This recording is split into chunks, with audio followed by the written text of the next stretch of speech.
A 26-year-old went on a caving journey with his brother. Their destination was the Nutty Putty Cave in Utah County. He decided to explore a passageway deep within the cave, but ended up in an uncharted, tight passageway that doesn't lead anywhere. Nutty Putty Cave is a cave in Utah, USA, found to the west of Utah Lake. It used to be popular among both amateur and professional cave explorers, despite its narrow paths. Explored in 1960 by Dale Green and friends, the cave is now owned by the Utah School and Institutional Trust Lands Administration and managed by the Utah Timpanogos Grotto. The cave got its name from the clay in its passages, which have a soft, brown, putty-like texture. Dale Green initially considered naming it Silly Putty, but ultimately chose Nutty Putty because it sounded better. Different parts of the cave have names like the Birth Canal, the Aorta Crawl, the Scout Eater, and the Maze.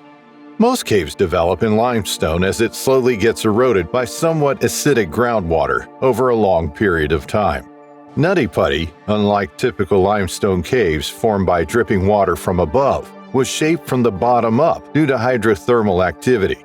It's categorized as a hypogenic cave, originating when extremely hot water rises into a limestone bed and the minerals in the water dissolve the rock above, creating cave shafts. Because of its hydrothermal history, Nutty Putty maintains a constant temperature of about 55 degrees throughout the year. In 2003, a survey mapped 1,355 feet of cave to a depth of 145 feet below the surface. Nutty Putty Cave was a popular spot for local Boy Scout troops and college students, attracting over 5,000 visitors annually. Unfortunately, many of these visitors, often arriving late at night, neglected proper safety measures. Given its popularity, it was somewhat expected that a few amateur cavers might find themselves in trouble. A significant portion of Nutty Putty's visitors were inexperienced or looking to impress their date, leading them to risky situations that might have been avoided with a moment of careful thought. Between 1999 and 2004, 6 people got stuck in narrow passages. 3 of the cave's tightest passages have earned names like the Helmet Eater, the Scout Eater, and the Birth Canal. John Edward Jones, born on January 21, 1983, at 26 years of age, had considerable experience in caving, although most of it occurred during his childhood. His father often took him and his younger brother Josh on caving trips across Utah. John, one of 5 boys and 2 girls in a large family, also had 16 nieces and nephews. Despite not recently engaging in caving, he was well-versed in spelunking from his earlier years. He was studying to become a pediatric cardiologist at the time of the incident. John had recently become a father, and his wife was expecting their second child. On November 24, 2009, brothers John and Josh decided to reignite their passion for caving and chose Nutty Putty Cave for their adventure. Around 8 p.m. on a Wednesday, the day before Thanksgiving, they, along with 9 friends, arrived at the cave site. In terms of caving, it was a sizable group that entered Nutty Putty Cave. The initial parts of the expedition went smoothly as they explored the cave's largest room, known as the Big Slide. After about an hour, John, Josh, and 2 friends decided to take on a challenge they had heard about: navigating the Birth Canal, a narrow and demanding passage leading to a larger room. John and 3 of the cavers separated from their group to find the Birth Canal, a narrow but passable passage with a turnaround point. John took the lead, wriggling forward in search of the larger area. However, as he continued, the tight passage didn't end. Instead, it sharply descended. Despite the narrowing, John confidently pressed on, perhaps noting the widening at the bottom, but it was too late. He realized he had entered an uncharted passage, wrongly thinking it was the canal. Now, he found himself at a dead end in an unmapped section of the cave near Ed's Push, with only a narrow vertical fissure as an option. Ed's Push doesn't lead to a larger space. It goes nowhere, especially not somewhere a grown man can fit. At its end, there are 4 unexplored passages, all too small for a human. Even if John had pushed into the Scout Eater, it also has a small passage leading nowhere. Regardless, John persisted until he couldn't move forward. To make matters worse, he had entered a fissure that went almost straight down, preventing him from turning back easily. The tight crevice where he was stuck measured 10 by 18 inches and was situated 400 feet from the cave entrance. Its size was similar to the opening of a front-loading washing machine, but not a perfect circle. And sadly, John was trapped in the narrowest part, more than 100 feet below the surface and deep inside the cave. John was left with no option but to wait and pray. One crucial lesson for cavers is to avoid going head first into a tight downward squeeze. John's brother Josh, who was following him, was the one to discover John first.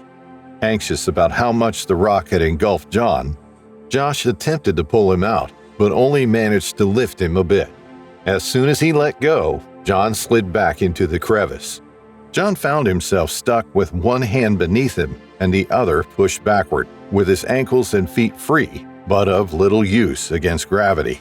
After a quick prayer, Josh hurried back to the ground, wiggled out of the tight passage, and rushed to the surface. Once outside, he promptly called for help while their friends stayed with John. The initial responder, Susan, a local rescue volunteer, quickly arrived after receiving the message on her rescue pager. She rushed to the scene in her Toyota around midnight, more than 3 hours after John became trapped deep inside the cave. Susan, being small, agile, and swift, wasted no time reaching John. He expressed his strong desire to get out of the predicament. In the next few hours, numerous rescuers arrived, forming a team that brainstormed multiple plans. They considered everything, even trying to lubricate the cave walls, before settling on using a rescue rope threaded through a series of climbing cams. One end of the rope was tied around John's legs, and the team pulled the other end. Simultaneously, they attempted to drill away rock near John, but the hardness of the material and the awkward position made drilling slow and painful. After more than an hour, they had only managed to drill a couple of inches of rock. John's body's upside-down position complicated matters. Only his feet were visible, and the low-hanging ceiling prevented a straightforward extraction, as his feet would obstruct the process. Time had been well spent, but progress was not being made. Despite the presence of a large team of rescuers, volunteers, emergency services, and a rescue helicopter outside, only one person had direct access to John. They brought a two-way cable radio into the cave, lowering it for him to speak with his wife near the entrance. Both were anxious, but found comfort in each other. John had been upside down in the cave for 19 hours. The workers set up a complex rope and pulley system with 15 pulleys to try to free him.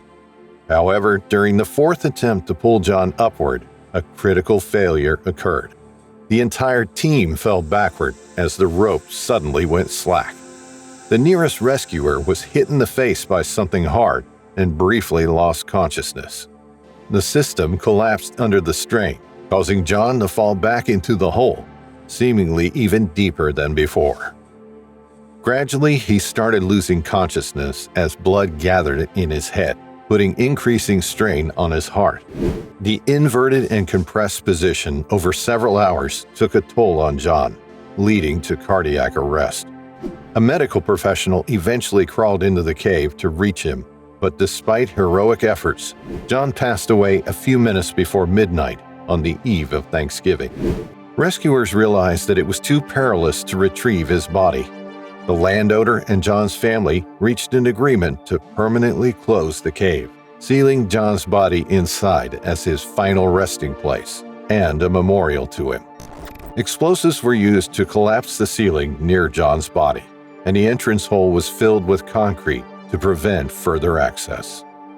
News cameras documented the 27-hour struggle involving 137 volunteers attempting to rescue John. He left behind his wife, Emily, a young daughter, and an upcoming baby boy named John. Many volunteer rescuers were deeply affected by the experience, with some avoiding caves since then. While some spelunking community members opposed closing the cave, efforts on Facebook to save it failed. Despite previous entries through a cut gate, the closure with explosives and cement made re-entry difficult, if not impossible. On April 4, 2018, there were reports of vandalism on the plaque memorializing Jones. A film titled The Last Descent, telling the story of the tragedy, was released on September 16, 2016. We would like to thank you for watching this video. If you enjoyed watching, take a dive on the like and subscribe buttons and hit the bell icon so you get notified when we come back with another exciting cave story.